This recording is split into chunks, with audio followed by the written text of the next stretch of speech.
Jutland Peninsula. The devs refused to release this map into Guts of Blackpowder. I say that's horrible, so this video is my attempt to prove otherwise, that it's actually a wise decision. So, as far as I'm aware, there are only two versions of this map, one being endless and the other being a holdout. The endless version is more or less comparable to Vardahos Fortress's endless mode.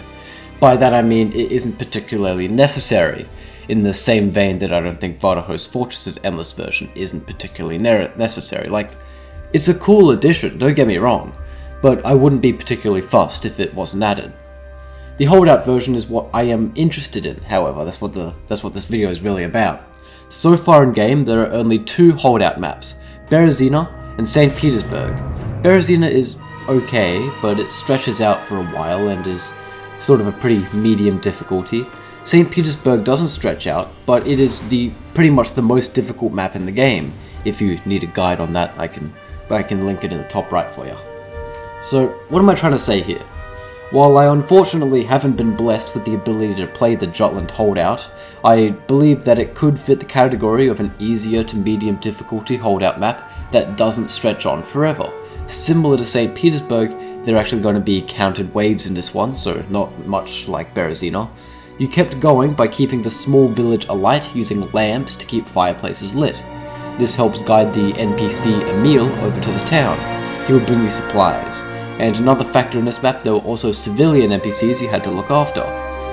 Now, in my opinion, this map sounds pretty sick. With the Aurora Borealis as well, it looks beautiful. One thing I have always wanted to see in G&B maps as well is where you actually help civilians escape the Blight. Similar to what Jean's men are doing in Catacombs de Paris, or kind of like how Roscoff works with Crawford. Like, you're literally armed men.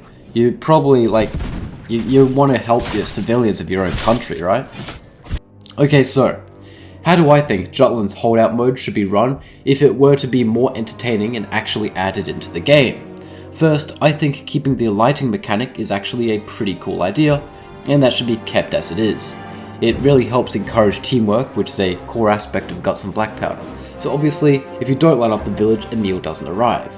I know that this is like more or less the same as St. Petersburg and lighting up the lamps, but it isn't so much about visibility as it is making sure Emil can get back. Now, I think one thing they should do is they should make this map like an evacuation. Unlike it was with like 3 people in the church, as far as I'm aware, Jutland should instead have like 9 people in the church, and at the end of every wave, Emil will come by and pick one up. His cart should also have a supply cache on it so you can restock on grenades, tar bottles, cuirassier ammo, that sort of stuff. That can help ease the difficulty of the map, and you could take that out to make hardcore servers even more difficult. Now, if you don't protect the civilians in the church and the zombies get to them, they would obviously turn into virals, except Father Benjamin, because, well, priests don't turn, and Emil will just have to pick up the next civilian. The consequences of this is that your frank pay is based on how many civilians are evacuated from the village. If only 2 civilians make it out alive, you'd only earn a fraction of what you could be earning. This is not too dissimilar to how your earnings in Berezina are somewhat based on how much you helped build the bridge. If you miss having the village lit by the time Emil comes back, he will skip the village, and you will also miss evacuating a civilian. Similar to Berezina, I think at the end, Emil should have a wagon that the players jump in. And of course, if the players missed Emil for a wave, similar to how the hobo can be missed if you don't bring down the drawbridge, he will skip a civilian. So at the end, instead of the players immediately jumping into the wagon or whatever's following Emil, they will instead have to wait for the civilians to slowly come in, which would make the ending harder. Right, so there's consequences. You're not leaving them behind, you'll have to wait for them to get into the cart before the players can get in, which then would make the finale last longer. Sort of similar to how in Berezina, if you don't get into the wagon straight away, it just gets more and more difficult. This could also open up an opportunity for a badge or two.